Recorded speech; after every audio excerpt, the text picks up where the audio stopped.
we are organizing this webinar, which is as part of a project on good and better jobs in India, supported by the Ford Foundation.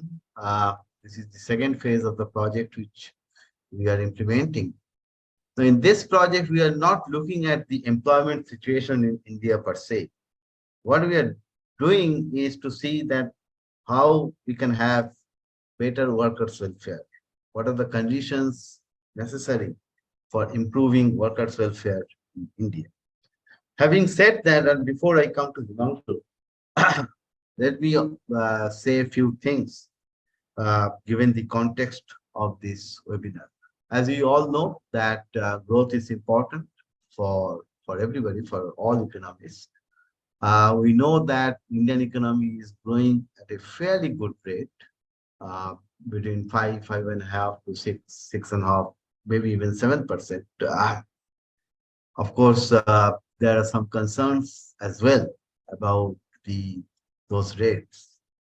But besides that, we need to also see how that growth is impacting our poverty and particularly our income inequality.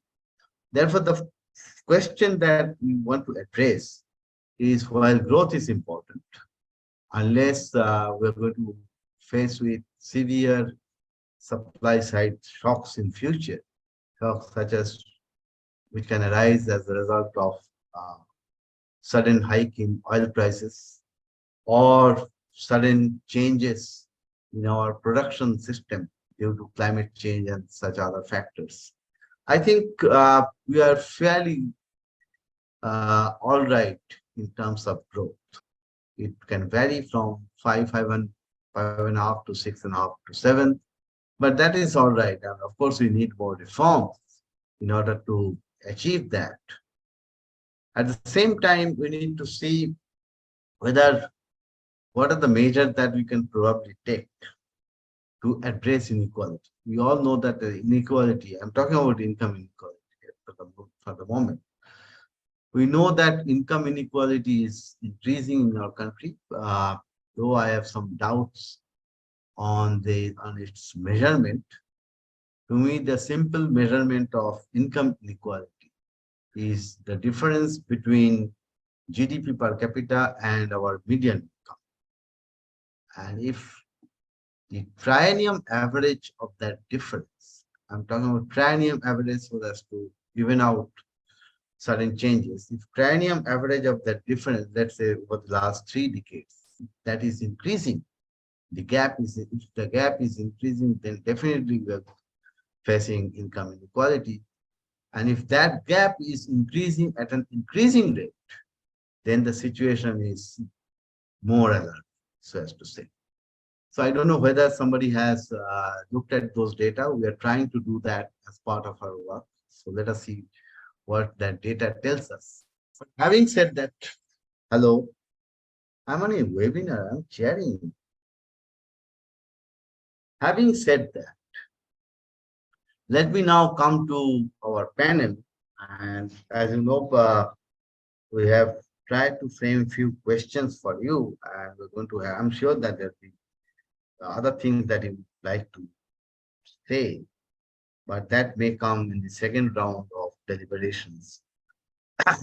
So let me now request Himanshu for his thoughts in 8 to 10 minutes, particularly on this wealth disparity that we are witnessing in our country, and what kind of measures that you think, Himanshu, to address this issue of wealth disparity, because the kind of disparity that we are seeing today that may challenge our social cohesion other than other things and overall economic development in our country. So over to you, Himanshu, and I would request you to, and other panelists, of course, to stick to 8 to 10 minutes in this first round of deliberations. Thank you, and over to you.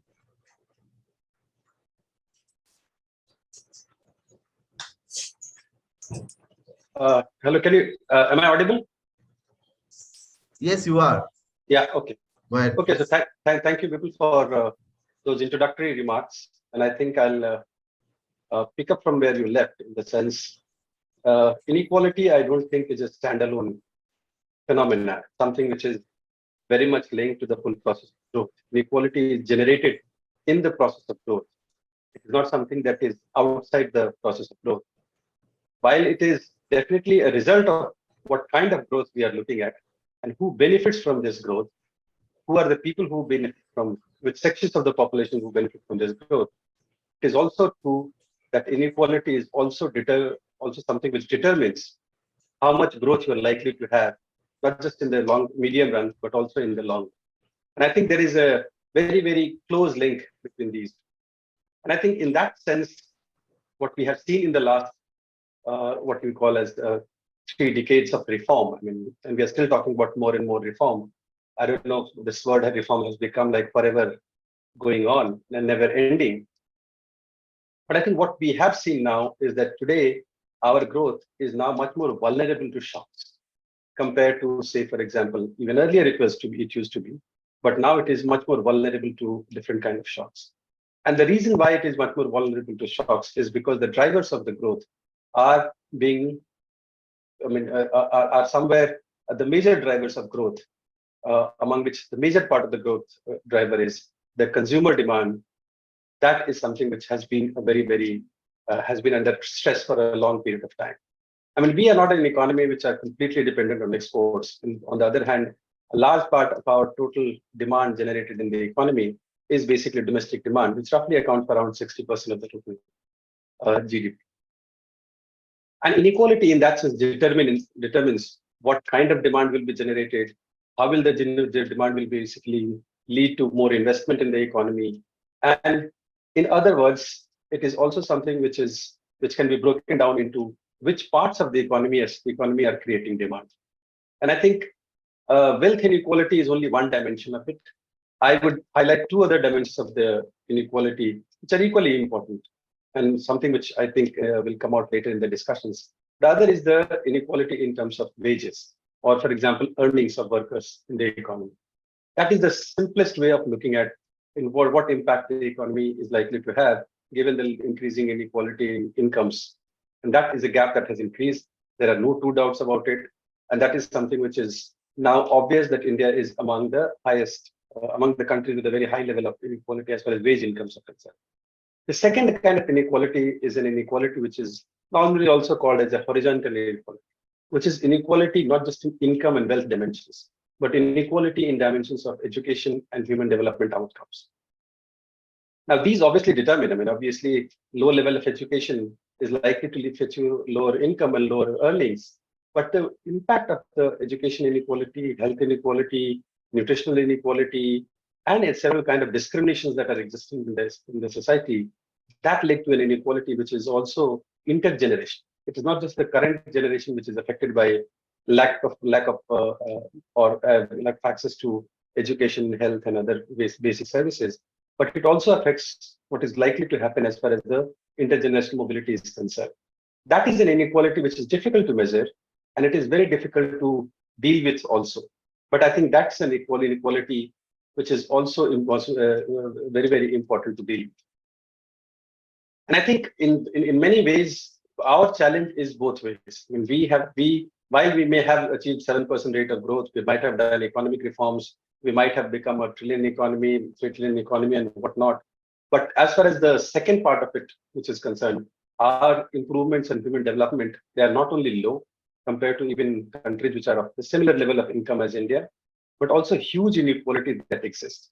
These inequalities get exaggerated when you are looking at try and disaggregate the entire population in terms of caste, or for example, gender, or for example, religion, or a region, and various other dimensions that you can keep on bringing in. And these compound each other. They make it more and more difficult for others to catch up in the long run. And that, I think, is something which is likely to create not just social tensions, political tensions, but more and more demand for redistributive transfers, which we have seen in the last 10 years or 15 years or 20 years, where the only response to rising inequality or rising deprivations or rising marginalization by the governments has been to provide some kind of a dole, whether it is in the form of cash transfers. Earlier, we were providing cash transfers to only those who are out of the labor force population. For example, the elderly, the people who are physically handicapped, and those kind of population is what were basically targeted for providing cash transfers. Now it has become like for everybody. In the sense, women are being given cash transfers, unemployed are being given cash transfers, and we have cash transfers for marriage, to consumption, to investment, to everything that you can think about. But ultimately, what we are looking at is we are basically trying to provide a solution to a symptom, not to the problem. All of these, unemployment, or for example, the distress that is there in the rural economy, where the cash transfers to farmers is being given, or for example, to women, are not the solutions to the problem, because the problem is something that emerges from the nature of production.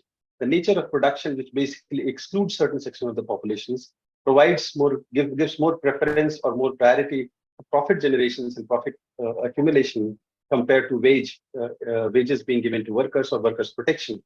And I think unless we attack those ones, unless we raise those fundamental questions which are inherent in the production process itself, the way we are trying to approach is we are basically trying to douse the fire, but we're not looking at why is the fire being generated.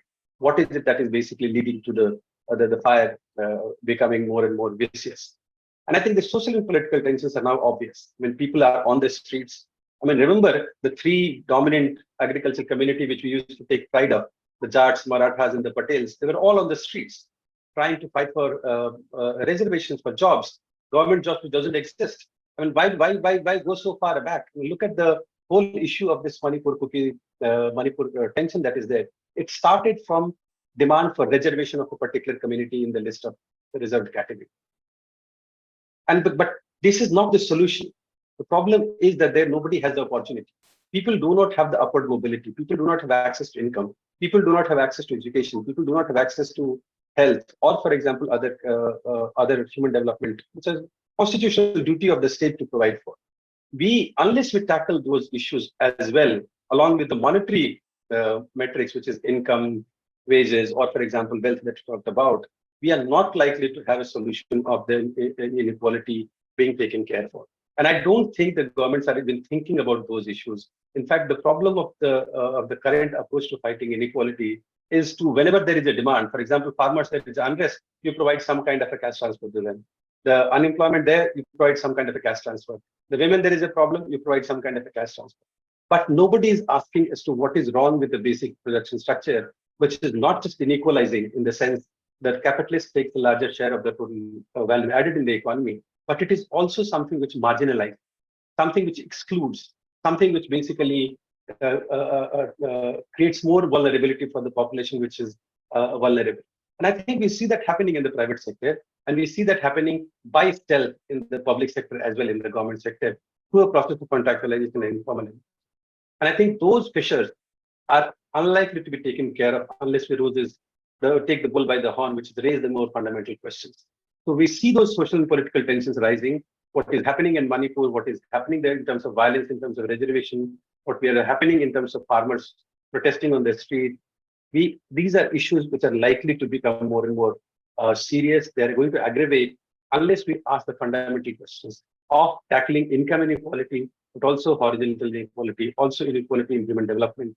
And I think those issues are not even being talked about. So I must thank you for raising those questions, asking those questions, and having a debate on those questions.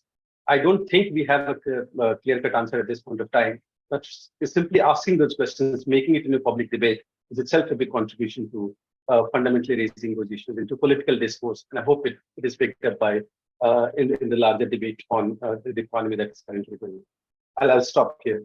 Thank you, Himanshu. Not just for limiting yourself within the 8 to 10 minutes, but for raising some fundamental questions. I know that we do not have answers to them at the moment, but the fundamental question is that we need to go deeper into the structural dimensions of inequality in our production system, in our society, and things like that.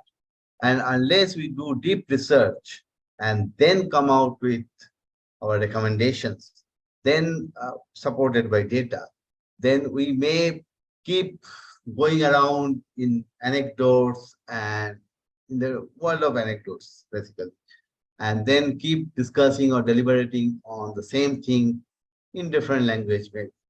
With that, I'll come to some of the points that you have raised in the second round, particularly with respect to horizontal inequality and intergenerational inequality. But I see that both Rituparna and Santosh, they said that they'll be late in joining. So if I may come to Sonal, then I'll come to Gautam. I know that Gautam will have to leave sharp at 7 o'clock. Sonal, you have been coordinating Seva's work. Seva, as we all know, Self-Employment Women's Association, India.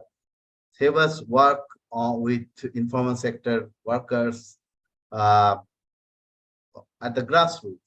So what do you think that, what kind of specific policies or measures that we need to adopt to improve the job quality? We know that the quality of our jobs is also not good. So what do we do and create more and better opportunities for the Indian workforce for mass production? We have missed the bus several occasions in the past. I don't want to go into that history, but what we need to do now going forward for better opportunities for mass production, particularly for informal workers. Sonal, over to you, and again requesting you to stick to 8 to 10 minutes. Thank you. Thank you. Thank you very much for the question. I hope I'm audible. Yes. All right. I must apologize in advance for any disturbance. As you can see, I'm in transit. I am at an airport, but I'll try my best to be concise and prevent any disturbances that may come. So I'm really glad I'm going after Himanshu because I do want to build on a couple of things he said, and I do want to address the issue of uh, becoming more vulnerable to shocks. And of course, my entry point is going to be a more gendered one, specifically women, women in work, women in the unorganized sector. But I want to go a step further and talk about women who run their own enterprises, however small or micro, essentially micro entrepreneurs.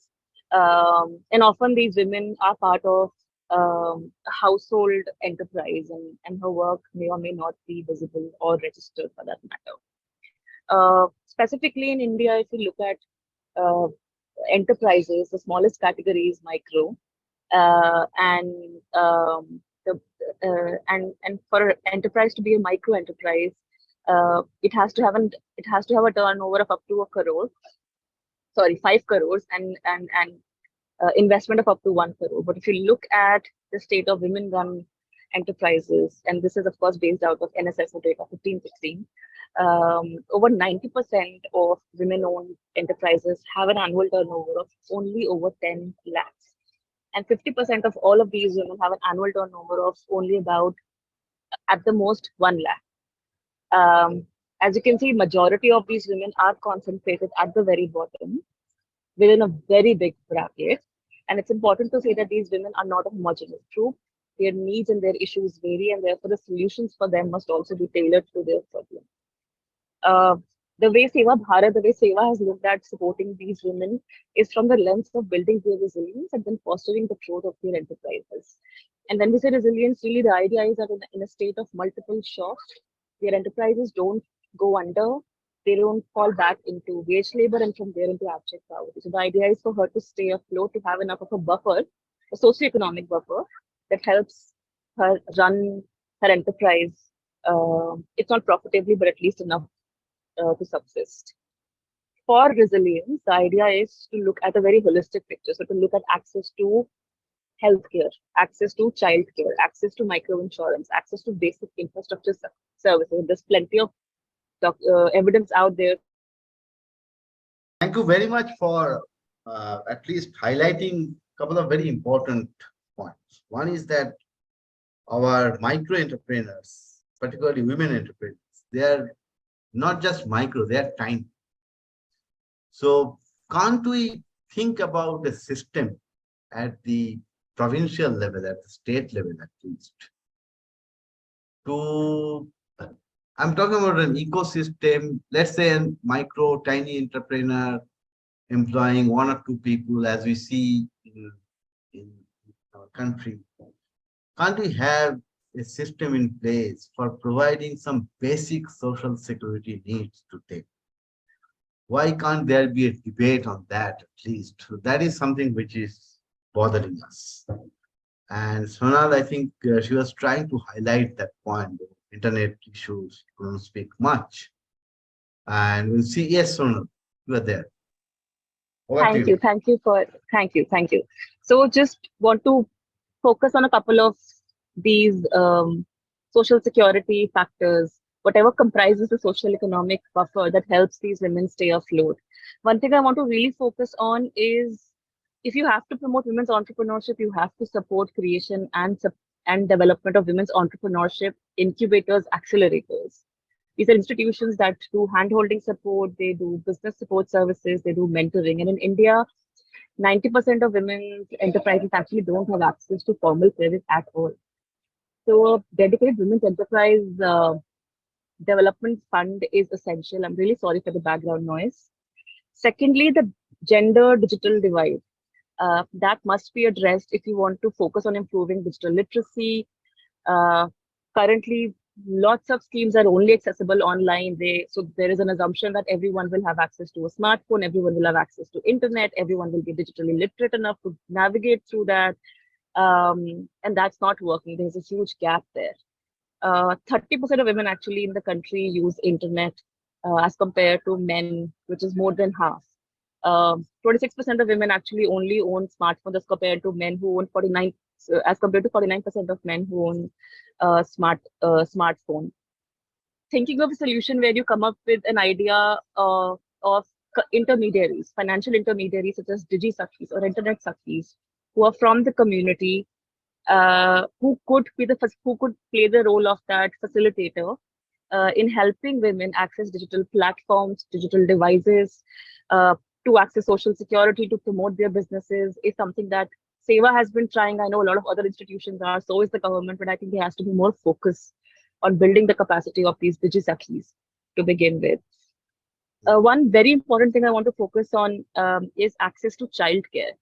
Uh, Seva has been working in the field of childcare. We run our own childcare cooperative in Gujarat, but that's just one cooperative. What we've seen is an increase in consciousness among women that access to childcare has a direct link in their productivity, in the income they make.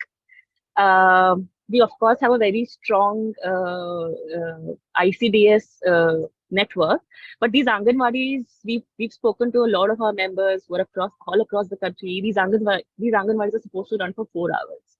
Sometimes they don't even run for 2 hours. They don't have access to drinking water or toilets in the premises.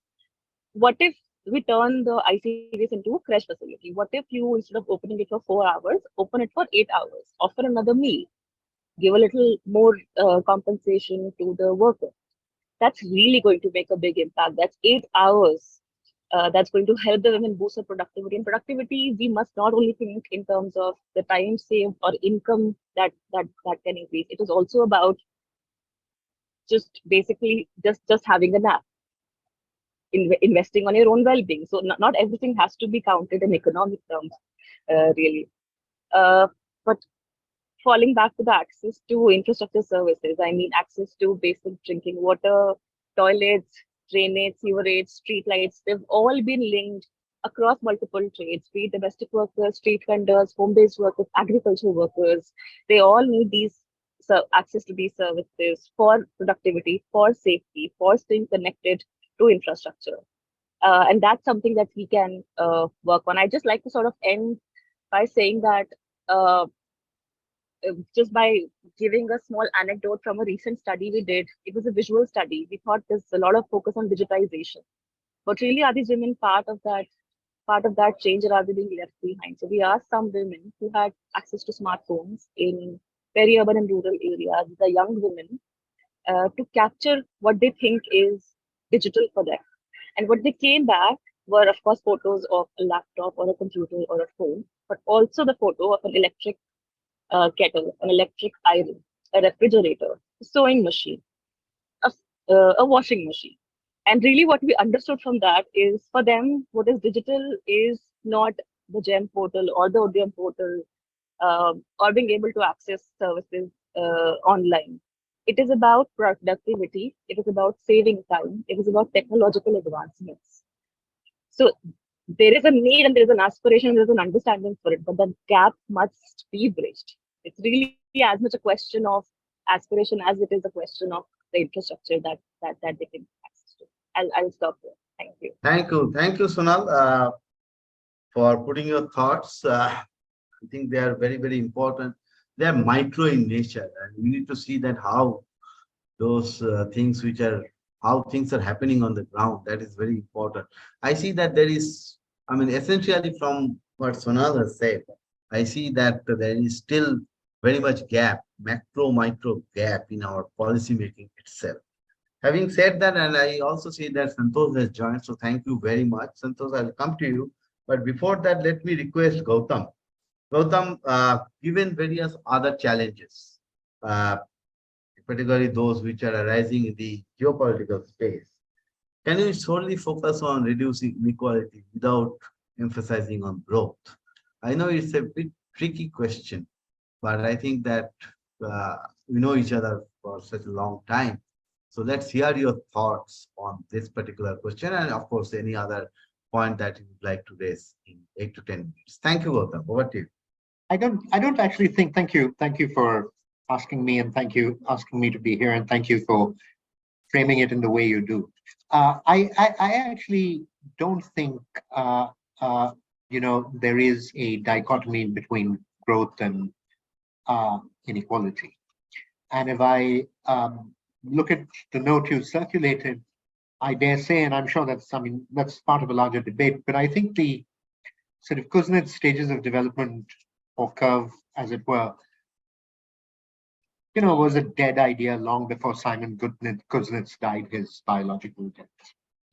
It's certainly dead it was an idea dead by the collapse of the Bretton Woods in the early 1970s. I do also want to note one thing before I go. I talk about what I want to say, is I think we have to be very careful in addressing the question of inequality from a supply side perspective, especially when we're dealing with the egregious levels of inequality. Supply side neither delivers nor is likely to deliver in the foreseeable future. What it requires is sort of stable macroeconomic policy from very squarely from the demand side. Look, we're a society that's in a way locked in place, where we have an incalculable number of disguised unemployed, i.e. surplus labor, who serve, because of their impoverishment, to drag the wage down and deepen the sort of systemic inequality that we face.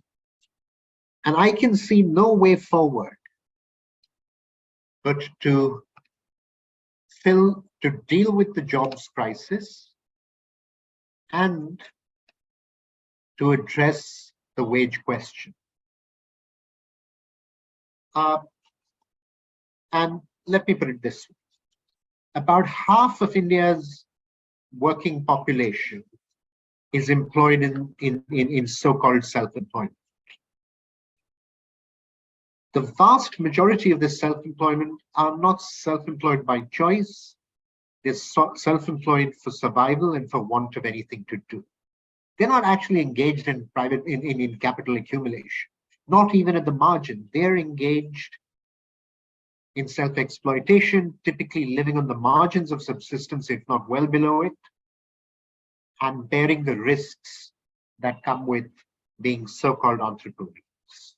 I mean, let me just, turn to anybody who knows what the rains in North India and around Delhi have been.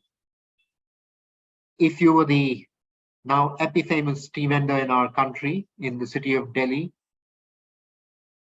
you would be drained out. You would have lost 3 days of work for 3 days of work and 3 days of earnings for no cause of yours, but also probably ended up with damaged equipment, so on and so forth. So creating quality jobs lies at the bottom of addressing income inequality. The second of quality jobs, or the core of quality jobs, is a just minimum wage. I think we have sufficient evidence that actually in most states and most employments, the minimum wage bumps around the poverty wage. Every time there's a discussion of raising the minimum wage, there's an enormous backlash that comes in through every possible avenue from large organized employers associations. And the wage more or less stays where it is. Somewhere we need to move on this. Our minimum wage needs to, depending on which state minimum wage it is, to rise between 2 and 3 times. Now, I understand that minimum wage can't be reduced overnight at that scale, but we need to find a way forward. That way forward is perhaps coming to a compact that we will incrementally raise the minimum wage between a 5 or 7 year period. Unless we do that, there's going to be no growth, because the consuming rich are a very small number. How many Rolls Royces can you sell in this economy? Or if I might ask, how many 12 or 1400 cc and upwards cc cars can you sell? If this economy has to grow, to put it in very basic language, we need to consume several times more than the bicycles we consume. We need to consume more, several times the scooters we consume. I mean, nothing brought through it than the pandemic. Two-wheeler sales 2 years after the pandemic are still struggling.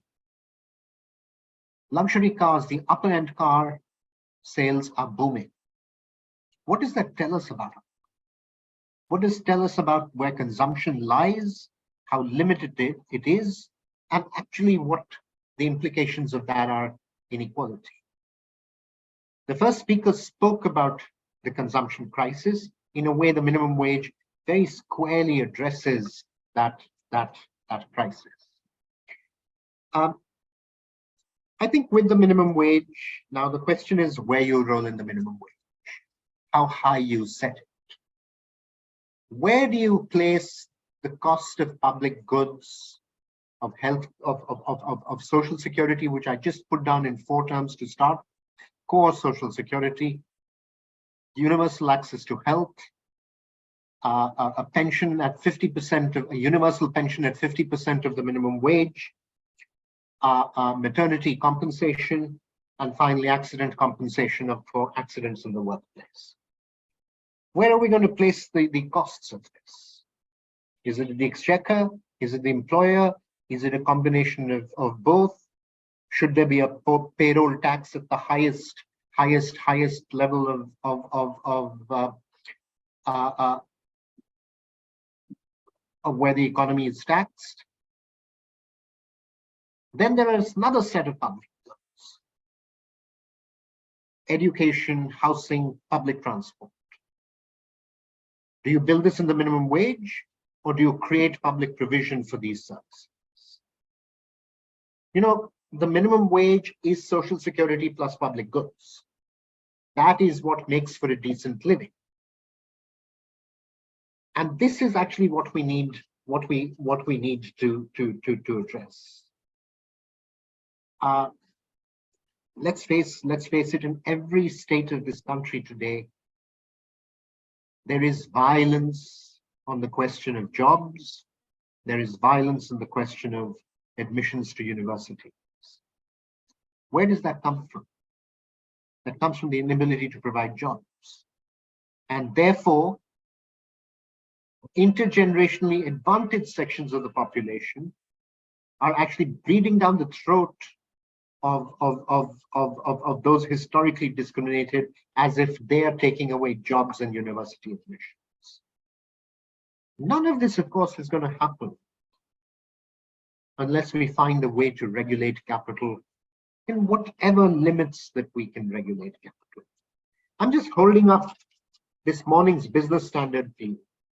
It says India Inc. may see over 22% profit jump, but it also goes on to say revenues under pressure.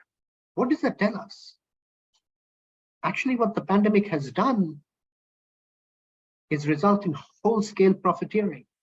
Let's not forget, in the middle of the pandemic, the single largest private company in this country went debt-free. Let's also not forget the second largest private sector company in this country is very proud to announce its historically ever, in its 120-year history, historically ever dividend. Sorry, historically? Highest ever dividend. Yes. These, I think, are a reflection of where we are. And I'll end with one thing. You know, employers are obsessed with low wage costs. Let me go to an industry which successive governments have held out as, which will be the panacea of India's export and India's boom, which many of us have been waiting for a lifetime. Real wages in China grow faster than India and significantly faster than India. All said and done, at the end of the day, Chinese textile and garment exports grow several times year on year than India. Real wages of textile workers bump around zero rates of growth. Sometimes there's a marginal rise, sometimes there's a marginal. Tells us something about productivity. It also tells us about something where the country's capitalist class extracts its profit and how it extracts its profit. Capital needs to restructure itself. Capital needs to make itself productive. Capital needs to turn out higher returns on productivity. These are things which I think we need to address as we go down the inequality growth question. Believe me, if we can increase the consumption of two-wheelers by 10 times in the next 5 years, this economy will grow. Believe me, if we can increase the consumption of bicycles by 10 times in the next 5 years, this country will boom.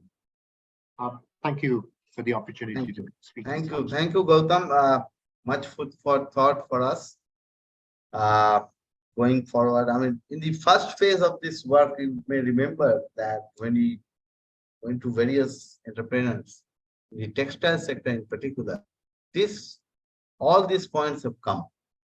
And it's not that these low wages, they are making our industry more competitive. The other day I was reading a Twitter thread of another friend of ours, Ritesh Singh. He shared the experience of a first-time exporter of textile, by the way, in Mumbai. And the kind of harassment that exporter faced for exporting his product is mindless, as to say. So that explains in a nutshell why we are unable to export much. I'm just talking about that part. And the other point that you have highlighted is this: unless we have a compact that minimum wage is public goods plus social security, or the other way, whatever it is. Social security, some basic social security plus provision of public goods. That is something which we need to work out as part of this work. And let's see how we can take it forward at various levels. So with that, let me now come to Santosh, and I would request him. He's a professor at the Center for Informal Sector and Labor Studies, Jawaharlal Nehru University. The questions, I think it follows very nicely from what Gautam has just said, and how limited employment opportunities in the formal sector, they are impacting economic inequality in our country, and what kind of skill development which would require for mass employment generation. We also see that there is a skill gap. So what kind of, I don't think that the supply side efforts in bridging skill gaps, they're going to be much success. They're going to see much success. There has to be generation of demand for such skills, provided those to whom we are asking to have those skills, they think that they're going to get productive employment after acquiring those skills. So over to you, Santosh, for your thoughts in 8 to 10 minutes. Thank you. Thank you very much, Vipulda. I'm sorry I joined late. I had a doctor's appointment and I only got home at 5:30. Thank you for inviting me. I've missed Himanshu's intervention. I missed half of Ms. Sharma's intervention, but I heard all of what Gautam Modi, my good friend, was speaking about, and I agree with almost everything that he said. Let me try and briefly spell out a few things which I believe are a problem with the growth, and then I will come to inequality, and I will try and cover it as quickly as possible. So there's been a structural crisis with growth pre-COVID as well as post-COVID. Let me just outline what the nature of that of the crisis has been. We know that while between 2004 to 14, the economy grew at a historically unprecedented 8% per annum, and we were generating 7.5 million new non-farm jobs per annum during that period. The growth rate has slowed post 2016. And what are the dimensions of that? The 4 dimensions. Let me begin by speaking about those before I return to the subject of equality, jobs, public goods, social security, which are very much part of my what I believe should be this country's agenda. So one of the ways in which slow growth, which we have seen since 2016 on account of the exogenous shocks that were delivered to the economy by motivated action like demonetization and then suddenly poorly planned and badly designed GST, was that the economy was slowing even before COVID. And the result of that was that for 9 quarters before COVID, it was slowing. And then the economy contracted during COVID for 1 year. And the contraction, let's just remind ourselves, was of the order of 6.6%, when the world economy contracted by 3.1%. The fact that our economy performed worse is entirely on account of poor policy. I won't have time to refer to that. If you want, I can come back to that later. But all of this was already showing in constrained private final consumption expenditure, which is one driver of growth. PFCE, final consumption expenditure. And why should we be surprised? Because as the economy was slowing, job growth had already slowed, and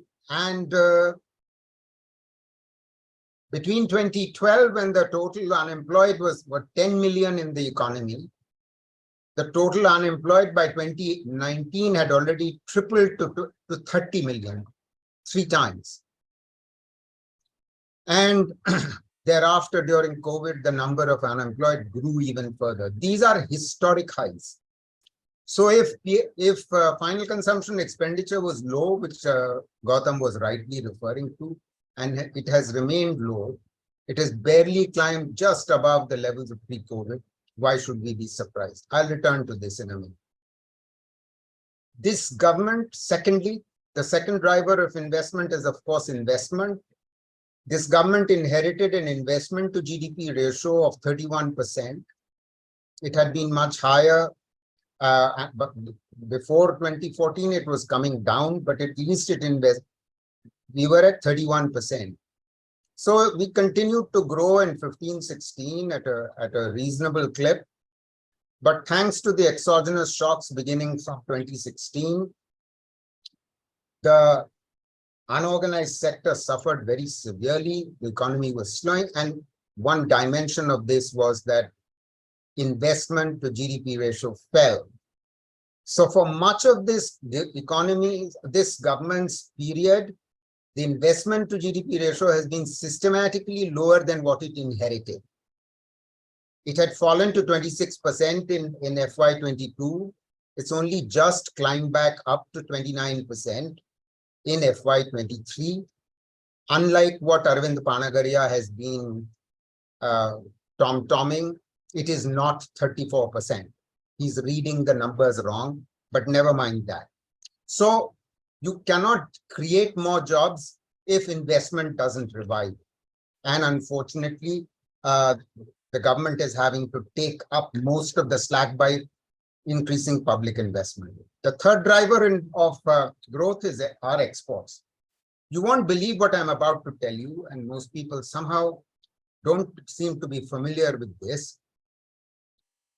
This government inherited in 2013-14 merchandise exports at $318 billion. They had already been growing at the rate of 15 to 18% for 25 years. After this government came to power, for every year, for 5 years, exports to GDP, which do account for a good 40% of, sorry, so I'll come back to that. Exports actually fell in dollar values. This had never happened since economic reforms began. They bottomed out at $265 billion. I'm talking about merchandise exports. And they only climbed back up to their 13-14 level in 1920. And then, of course, COVID hit, and then they dipped again. So, but for services exports, which we are keeping our growth rate still, at least for exports, okay. The fact of the matter is, exports declining was also bad for jobs. Under the circumstances, why should we be surprised that government expenditure, which is the fourth driver of growth, was already constrained? The government was facing a silent fiscal crisis. And so when COVID came, and the world was actually putting in a massive fiscal stimulus as well as a monetary policy stimulus, this government was at its neoliberal best. When the world had already gone Keynesian, this government was following neoliberalism to the hilt. So that while the emerging market economies on average, fiscal stimulus was 4.7% of GDP, in the first year of COVID, our fiscal stimulus was 2.1% of GDP. By contrast, our monetary policy stimulus, our liquidity stimulus, our credit stimulus was several multiples as a proportion of GDP compared to the emerging market economies. What was the result? Later on, massive inflation and our economy contracting in that year on account of the poor fiscal stimulus by, as I said, 2.5 times the global crisis. These are the dimensions of the pre and post-COVID structural economic growth crisis. Under the circumstances, when you have a government which is determined to supposedly create and project national champions as a means of growth, as an instrument of growth, it's hardly surprising that inequality was going to increase. Let me now turn very quickly. I have to say that supply side actions are absolutely critical if we want to increase growth, increase jobs, and thereby hope to reduce inequality. However, you've already seen that in my analysis of the structural economic crisis, I've obviously been speaking about the demand crisis. And the demand crisis obviously is connected to A, the number of non-farm jobs that are being created, that were being created all the way till 2017-18, when we already had a 45-year high of open unemployment, which only worsened thereafter. But in an absence of non-farm jobs growing, we should not expect real wages to rise. So while real wages had been rising consistently because non-farm jobs were growing at 7.5 million per annum between 2004 and 2012, the number of non-farm jobs that were being created between 2013 and 2020, before COVID, fell from 7.5 million to 2.9 million per annum. Under the circumstances, as I argue in a forthcoming piece this week in the Financial Express, real wages either stagnated or they've fallen. Minimum wages is one of the ways forward. Brazil's example in this case has demonstrated it. But in the absence of growth in non-farm jobs, in an economy where 5 to 7 million young people are joining the labor force looking for work every year, in an economy where you already have about 38 million openly unemployed. Thirdly, in an economy where millions are dying to move out of agriculture into non-farm work, we have to, at a minimum, generate 7.5 million non-farm jobs every year. But actually, given this backlog that I have just talked about, we have to generate something like 12 million jobs per annum. For that, we have no choice but to adopt a horizontal industrial policy, not the PLI type of sectoral, capital-intensive industrial policy. Let me turn to the public goods issue, because that's absolutely, and because I'm on my last 2 points. I'm already at 11.5 minutes of speaking. I'll finish in the next 3 or 4, I assure you. You know, one of the things that I've demonstrated in recent research, I'd encourage you to look at the EPW September 2021 paper of mine on this issue of public goods, where we argue essentially that human development should precede economic growth. We do it not just on a theoretical model, but we demonstrate it empirically by examining the growth and human development trajectory of the states of India between 1992 and 2018. What we find is the following, that, you know, the divergence in respect of both growth and human development was not very significant until the economic reforms began after 1990. But the divergence actually increased very sharply thereafter. What we also find is that the southern and the western states, I'm making a broad generalization, I could nuance it, I don't have the time. The southern states invested in human development, in health and education, in a way the northern states and the eastern states did not. And that we demonstrate also explains why the growth rate is much higher in the southern and western states, consistently above 7% over a 28-29-year period, while the northern states mostly, I don't have time to nuance what I'm saying, you have to read the paper, grow at about 5 to 5.5%. So what's the conclusion we arrive at? We say that human development should precede economic growth. And the Hindi belt, the Gobar belt states have been particularly remiss in this. Finally, social security was mentioned, it was discussed. You know, we have a panoply, a whole list of things that we do by way of social assistance. We do Manrega, we have PDS, we have the PM Kisan, we have ICDS, we have midday meal schemes, we have a lot. What we don't have is social insurance. What is that? Old age pension, death and disability insurance, maternity benefit. Social insurance is lacking for 91% of our workforce. 91%. That puts us in an Africa category, right? We are rich enough to provide PM Kisan, but only 9% of our workforce has any of those three benefits. I have a whole design of what the architecture, what the cost of this could be, should be. I have a paper on this regard, which is available on the website for Center for Sustainable Employment and on Azim Premji University. We are a rich enough economy, as I demonstrate in that,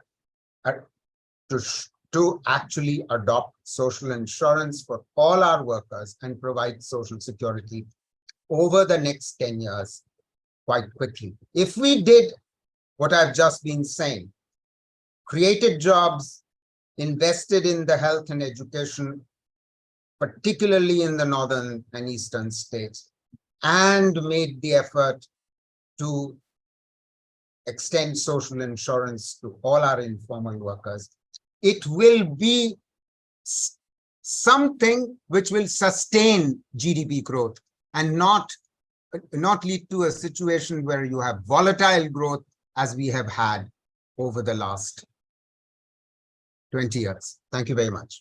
Thank you, Santosh, for highlighting all these points. Let me now come to Prerna.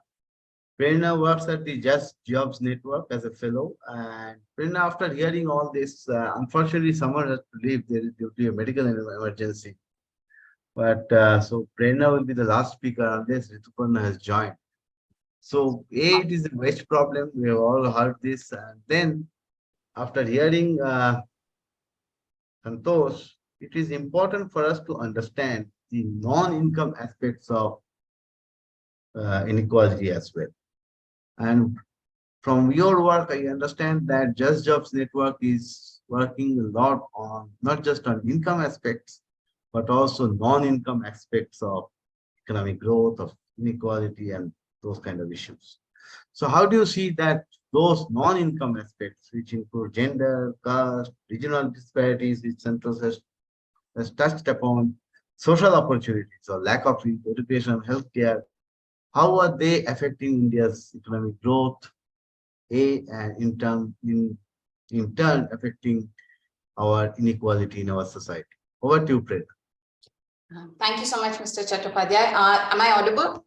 Yes.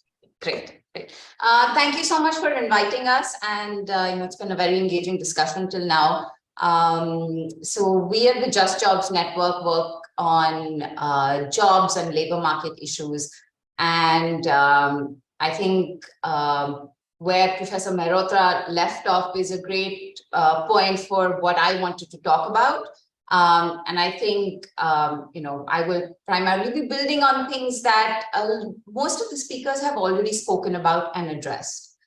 So to begin with, I think I just want to state the obvious, and we all know this, but, inequality is bad for growth, be that income inequality or non-income inequality. But what I wanted to talk about today was how growth is created, what are the policies and what sort of policies and strategies we adopt to achieve growth, and what that means in terms of building resilience in the economy and addressing a lot of non-income inequality aspects, like Mr. Chattopadhyay mentioned. So I think the idea that economic growth will lead to human development and well-being is something that has been debunked already. We know, and we've seen this in India time and time again over the past few decades, that you cannot rely on market forces to correct for inequalities. And, since we work on employment issues, I'm going to speak from that perspective. Now, our work has shown that in a country like India, with very high levels of informality and growing precarity, pursuing growth strategies that are human-centered, that focus on creating good jobs, investing in labor-intensive sectors is extremely important and needs to be at the forefront of how we pursue growth. Pursuing growth for the purposes of economic growth has not played out for us. In fact, it has arguably led to an increase in inequality. So we really need to focus on understanding and focusing on creating good jobs and investing in sectors that are labor intensive, that will lead to good job creation, which will lead to economic growth as a byproduct, but not an end in itself. So, this is an important point that our research time and time again in the field has highlighted for us. And, that is not to say that economic growth is not important. It is important, but it is important because it provides us the resources, the revenue to actually invest back or invest into human development, invest in well-being, invest in education, in healthcare, as Professor Mehrotra mentioned, in social protection and social security measures, which in an informal economy like India are extremely important to build resilience of the workforce. But the main issue out here is, when it comes to investing in areas that will actually lead to a reduction in inequality on various social measures, is where our priorities are and, how the government actually invests its revenues and resources. We've seen that our budgetary allocation for education is just under 3%, which is extremely low. It should be 6% or higher, keeping in line with global standards. Our health expenditure saw an uptick during COVID, but that was an emergency response measure, not an investment in the long-term health and development of the economy. So we really need to increase our investment in health from 1.2% of the GDP to, as it has been recommended, to 2.5% by 2025. And in the end, to invest in a social security, a social protection infrastructure that allows the workforce to absorb economic shocks without falling back on any gains that have been made, as we saw during COVID. So I think when we talk about inequality and when we talk about economic growth, our viewpoint, our research has constantly shown that we really need to focus on the pathways of growth. We really need to invest in our workforce. We really need to invest in creating good jobs. Only then can we actually have a long-term impact on aspects such as education, as healthcare. Only then can we address regional disparities. Only then can we make some significant progress on gender-related issues as well. I would like to give an example of, we talk a lot about female labor force participation and how to increase female labor force participation. One of the things we time and time again come across in the field is, even when we see an increased participation by women in the workforce, it is usually in low productivity jobs.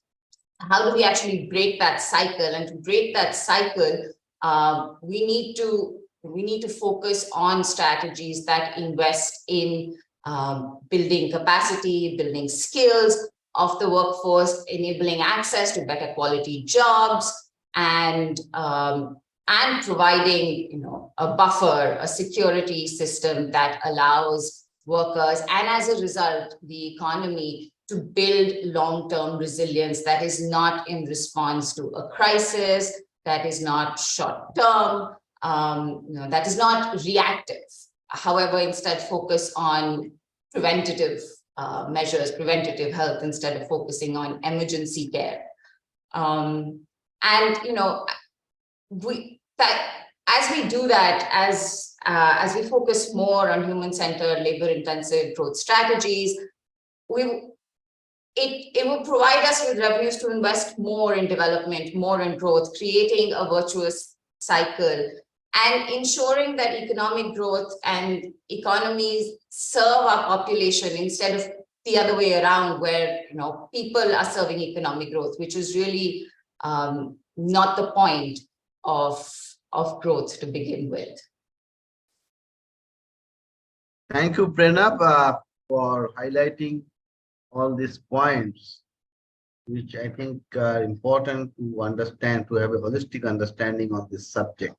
I see that Rituparna has joined. Ritu, you are the last speaker in this panel. Apologies for joining in late. Yeah, Ritu, all said and done after hearing all these, the one point which is coming up again and again. How do we get out of this low level wage trap? Ours, of course, there are unemployment issues in our country, particularly among the youth. But more importantly, we think that we have trapped ourselves into a kind of a low level wage. What are the successful examples that we can draw from other countries? How do you get out of it? That's a simple but tough question for you. Over to you, Ritu.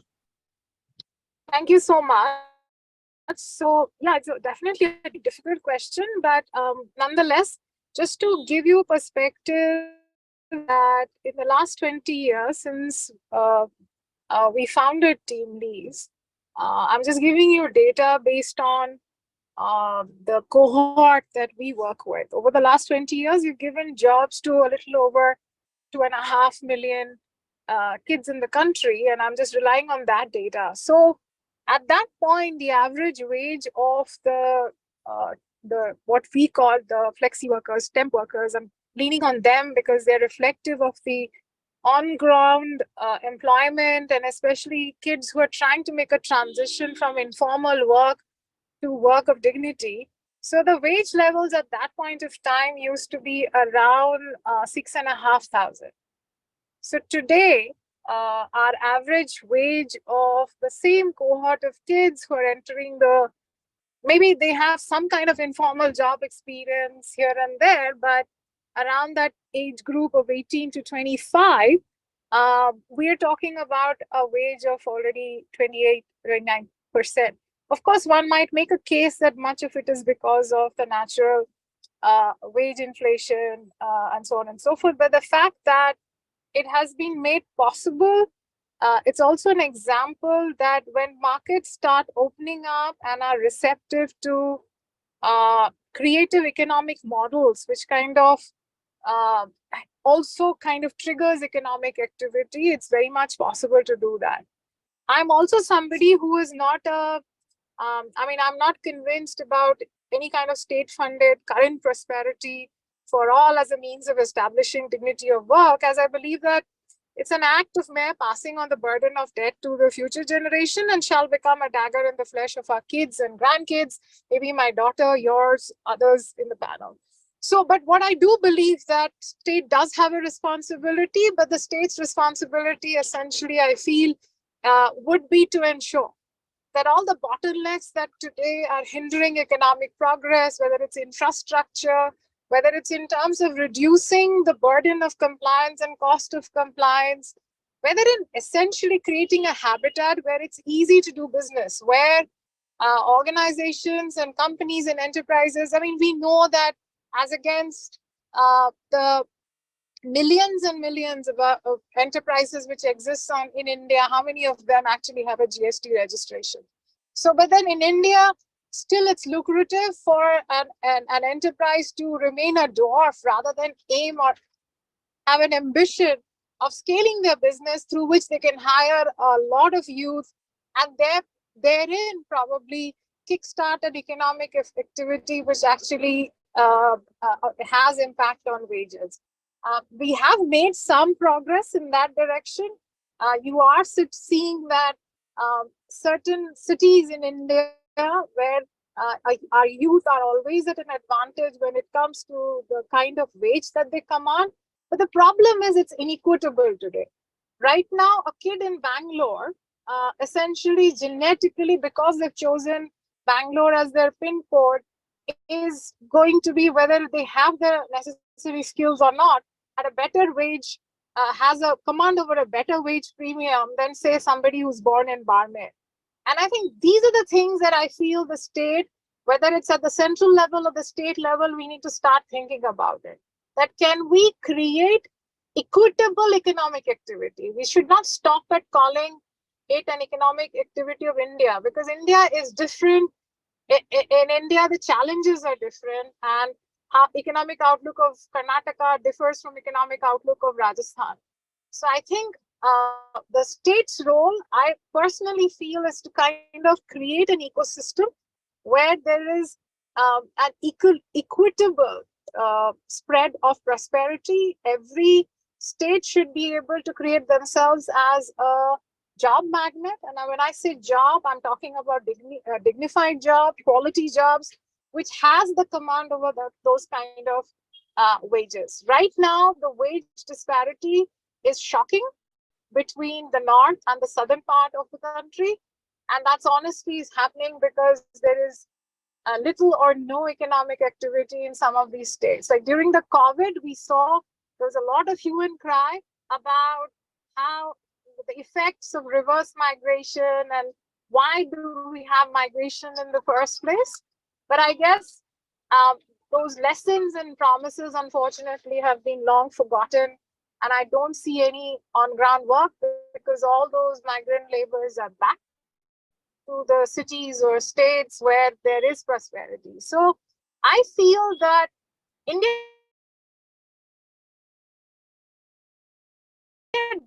has made progress, movement, but of course, while our GDP is probably the fifth largest, many claims around that, but in terms of per capita income, we are still 142, which essentially is an area of concern, but it's going to happen largely through a concerted effort to make economic and diverse, create the infrastructure, reduce the compliance burden, and create more economic hubs all across the country. And if that happens, and of course, skill is another aspect. I mean, you cannot expect a wage premium until and unless there is a certain level of skill acumen or a productivity level that our youth hits.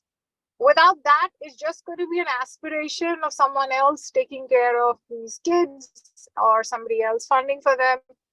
But that's really not going to help much on the low wage situation that we witnessed today. So I know we are short of time, but because these are some of my remarks, I don't know whether that helps the context or not.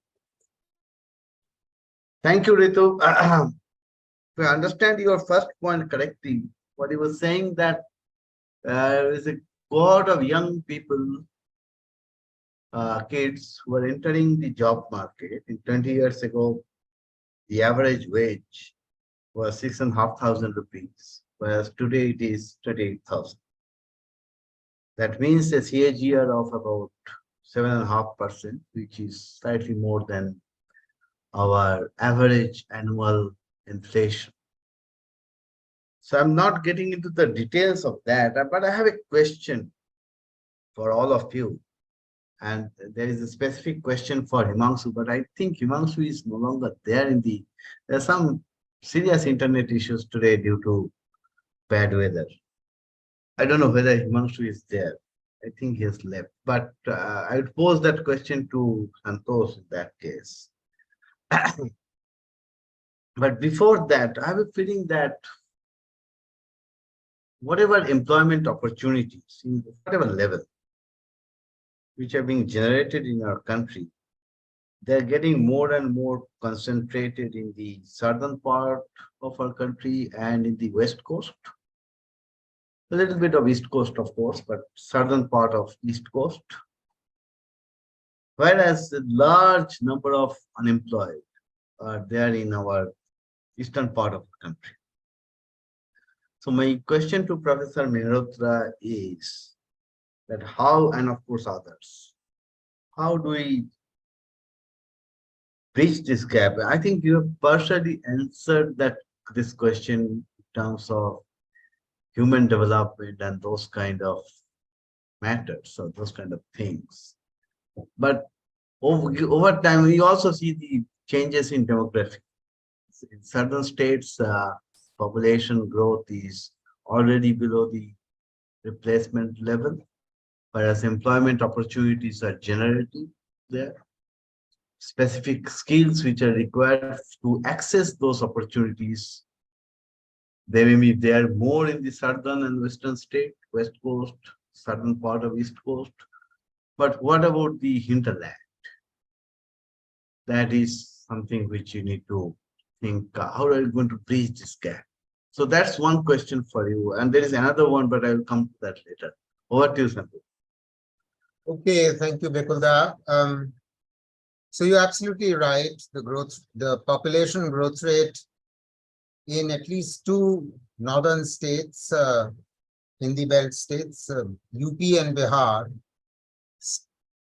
they are the only states where the only two major states in the country, where according to NFHS 5, the latest data, the total fertility rate, meaning the number of children that are born to a woman between the ages of 15 and 49, has still been stuck at 3 in the case of Bihar and 2.5 in the case of UP. When on average, the country has already gotten to a TFR of 2, which is below the replacement rate. And of course, the southern western states have been well below that. And the fact that the southern western states have been well below the 2.1 for several decades already has a lot to do with what I said in my initial remarks, which is the investment in health and education, which the northern Hindi belt, Gobarpatti states have not undertaken. So if we want to get growth at a per capita income level happening in the northern Hindi belt states, this is the biggest investment that they need to make. Point one. However, in my presentation, I also spoke about, rather passingly, about industrial policy. We are the only country in the world which is hoping to eliminate poverty without industrializing. Well, it will not happen. Plain and simple, it will not happen. Because there is no country in the world which has sustained poverty reduction as well as experienced sustained GDP growth without manufacturing growth on a sustained basis. Manufacturing contribution to GDP between 1992 and 2015 was a consistent 17%. Now, it did not increase, and I believe it did not increase because we did not adopt and have still not adopted an explicit industrial policy. There was an implicit industrial policy in the 1991 industrial policy statement when the economic reforms began.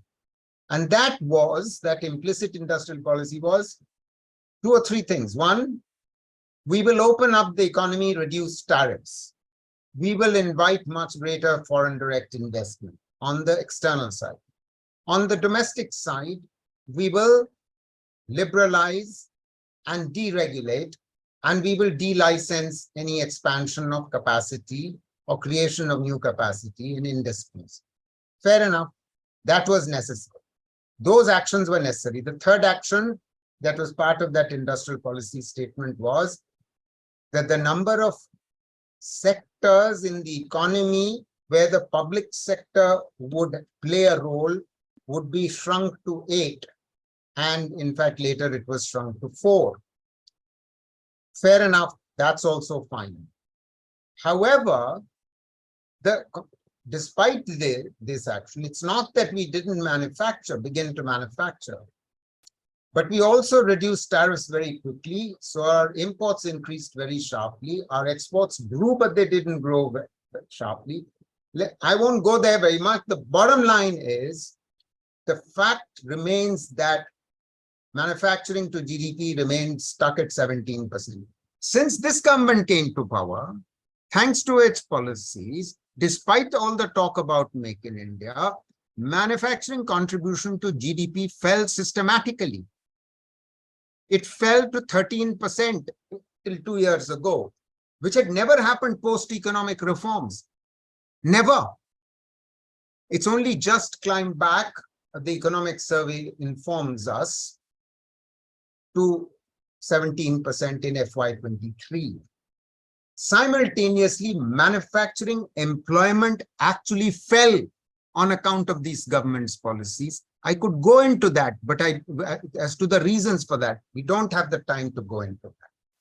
But let me turn very quickly to finally, because I don't want to take up too much time, to the issue of skills, because you brought it up when I spoke, when I was about to speak, and now you brought it up again. Let me say the following. Skills is a subject that I've been working on for the last 12 to 13 years. Unfortunately, both the previous government as well as the current one, just as the previous government did not have an explicit industrial policy and this government does not. The previous government had a lopsided supply side determined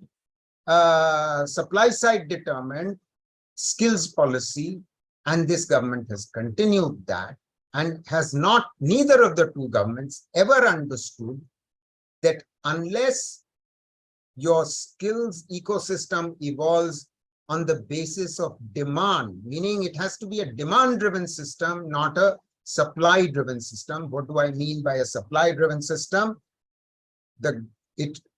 Supply-driven systems are government managed, government financed, and government institutions run the whole ecosystem.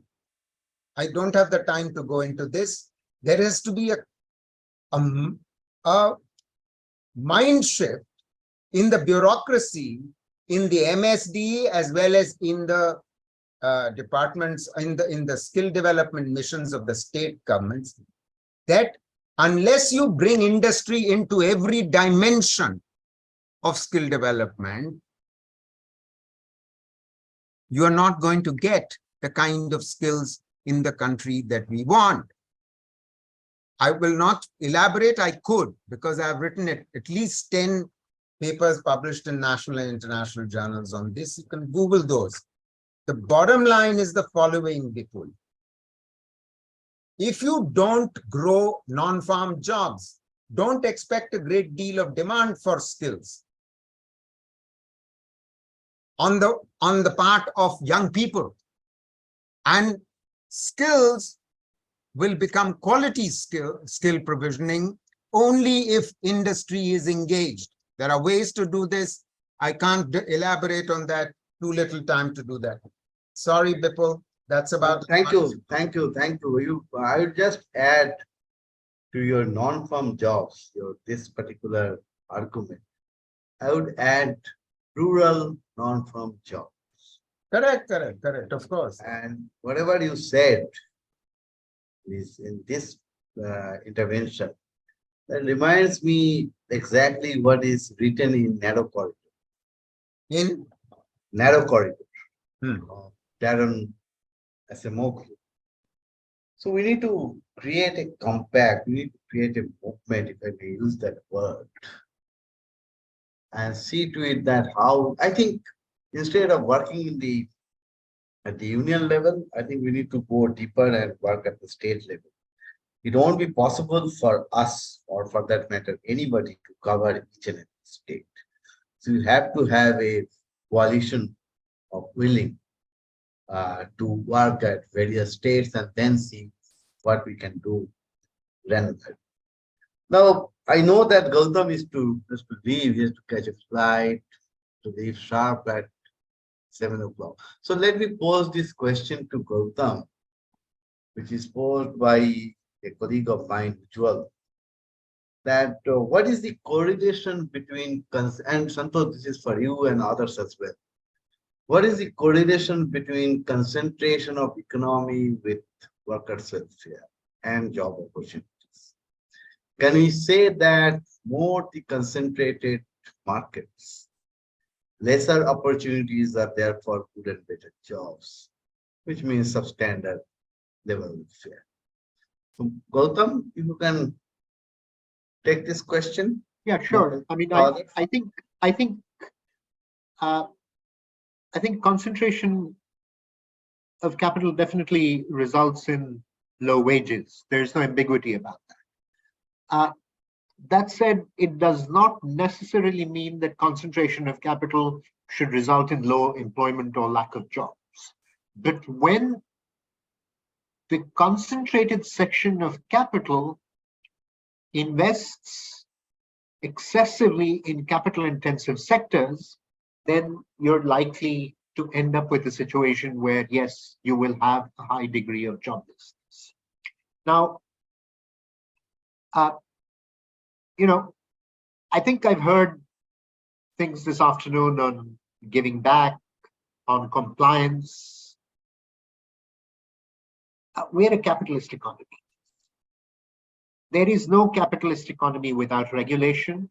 And I think perhaps at some point, Cuts should sit down and do an honest review of what kinds of regulation capitalists face in various other countries, both in the global south and the global north. Talking about compliance is actually humbug. The Indian, and excuse me for this, but the Indian capitalist has become like the son-in-law in a traditional Hindu society. He keeps saying, "Give me more." There is no end to it. We unionize in very large numbers in textile and garment, as we do in other sectors. What is happening in textile and garment? Why is it that we don't want to expand? Not because of lack of compliance. The fact is, I have a very simple question. What is the total number of factories that did not close because they had 100 or more employees exclusively, and I'll just zero this down, exclusively in textile and garment in the states of Karnataka and Tamil Nadu? The number is 0.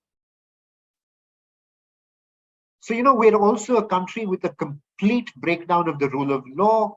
And I think everybody would recognize when rule of law breaks down, it's the worst off, it's the most unequal that actually bear the brunt of that breakdown of rule of law. So, we're really fishing in the sky saying, oh, I talked to a garment supplier. I can bring all the employers who employ our people, the biggest employers in the Indian garment industry, and I can name them. They will all complain. We've had, actually, if I can put it, take this argument one step behind, or take it 40 years behind. There was something known as the Great Textile Strike in 1981. And that was an ideological high watermark for the Indian capitalist class. They decided they wanted to get out of manufacturing and invest in real estate and finance. What we've experienced over these 40 years, just to paraphrase Santosh, the only time GDP in manufacturing GDP declined until the recent years was in the late 1970s and the early 80s. What we've actually faced is deindustrialization. What we've actually transformed our industry is into sweatshops. And, I really sort of find when we're looking at egregious levels of inequality in this country, when people talk about giving back, they talk about compliance, I really wonder which world they live in. Because this is about a society's moral fiber. It's about a society's moral compass. I negotiated a few months ago a contract at a large Indian firm where at the end, a wage contract, where at the end, the vice president HR, who was a little more human than most people around the table, said to me privately that, you know, the pay increase for the 120 workers you negotiated for over a 3-year period is less than the pay increase of our managing director. We're living in a society where some people have decided that they have the right to grab, deprive, and deny. We're a society in profound crisis.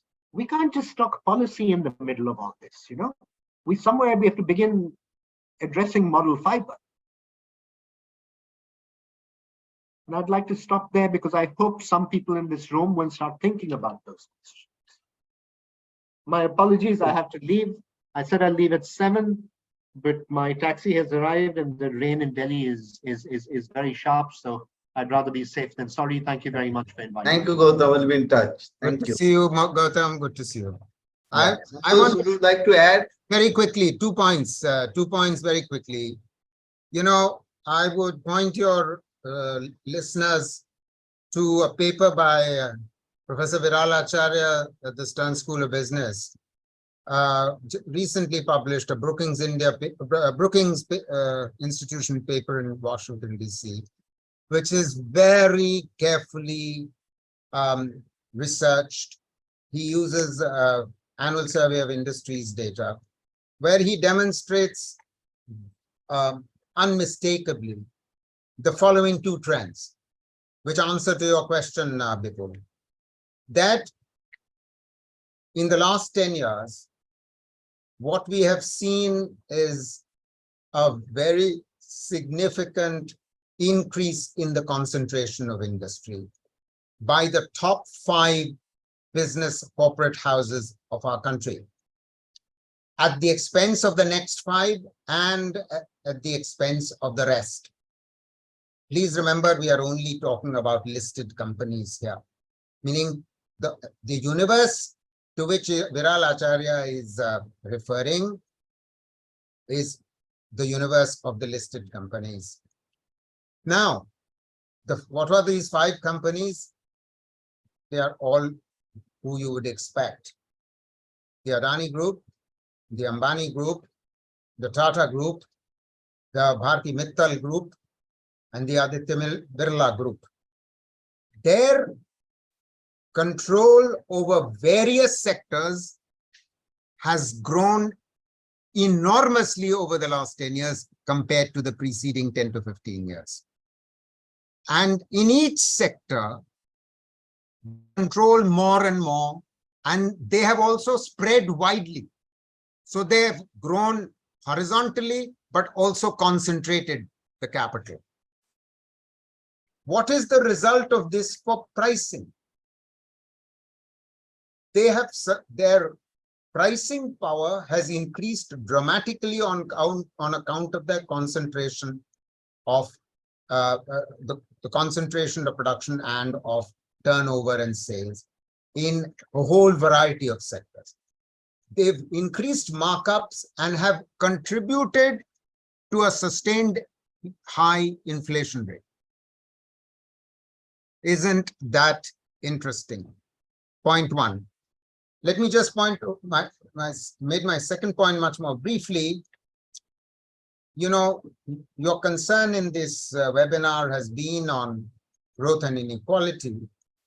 What we have seen, particularly post-COVID or during COVID and post-COVID, is that the organized sector has recovered and the unorganized sector, which had really got hammered post-demonetization, which is the one which generates the jobs. Please remember, the unorganized and consists of mostly the MSMEs. Some of the MSMEs are organized, some are not. The bottom line is that the organized has grown at the expense of the unorganized. A phenomenon not dissimilar to what Viral is talking about in the listed sector. And this process has particularly gathered momentum post-demonetization GST. And this has contributed further to the concentration of capital. And my last point, Bipul, because we don't know the extent of the damage to the unorganized sector in the last 6 to 7 years, the growth rate estimates being put out by the CSO are very suspect. So we are pretending that we are the fastest growing large economy in the world. We've become the 5th largest. But how is this estimated?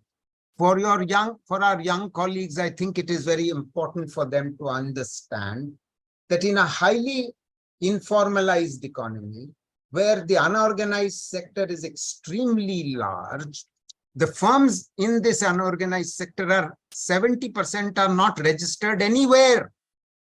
I have a separate paper on this subject, which is about to appear in the Indian Journal of Labor Economics, but its earlier versions are already available on the Azim Premji University's site. You see, if the organized sector is growing at the expense of the unorganized sector, what happens when the CSO estimates GDP for any year? Because we have very little information about the unorganized sector. In each sector, the organized sector's growth is used as a basis for projecting what happened to the unorganized sector. But we don't know what's happening to the unorganized sector. So in other words, what you're getting in the GDP growth numbers is a distorted estimate, which is the reason why you get in the year of the demonetization, believe it or not, the economy did not contract. It grew very well at 8.2%. The government told us. Who would believe that? Can anyone believe that? The best year of growth of this government in 9 years was the year of the demonetization, 16-17, 8.2%. I don't think I need to say more. Thank you, Santosh. I think we have a very enriching discussion today, and we have made note of all these points, and they will certainly help us in taking forward this initiative on good and better jobs in India. Rituparna and Prerna, do you have any last word? Unfortunately, someone has to leave. No Maybe last words. I think sometime back, Santoshji was talking about the points that he raised on need for revitalization of non-farm jobs, especially manufacturing, and the fact that we are falling behind. Definitely, I mean, couldn't agree more. And also the point on skills. I think we somehow are not getting the skill story and the skill narrative right. Yeah, there are different hypotheses, there are different attempts which are being made. But yes, I mean, that's the reason I think, like a broken record, I feel that India needs massification and an explosion of apprenticeship, where industry actually works together in terms of co-creation of the skills, and also the concept of degree apprenticeship needs to be adopted and embedded in every organization, and academia, industry, employers, organizations. I mean, everyone needs to work in cohesion to actually solve for this. So that's it. I don't think I have anything else to add. Thank you, Ritu. Prerna, do you want to say anything? No, nothing else to add at this point. Thank you. Thank you. So let me thank all of you. Also thank my colleagues who have organized this. Many of them are very much involved in this work. So what we are going to do, we are going to first write the proceedings, not in terms of who said what, but more in terms of issues, and then come out with an agenda for further work on these areas. We are going to consult all of you while doing that. Thank you very much, and be safe. Good night.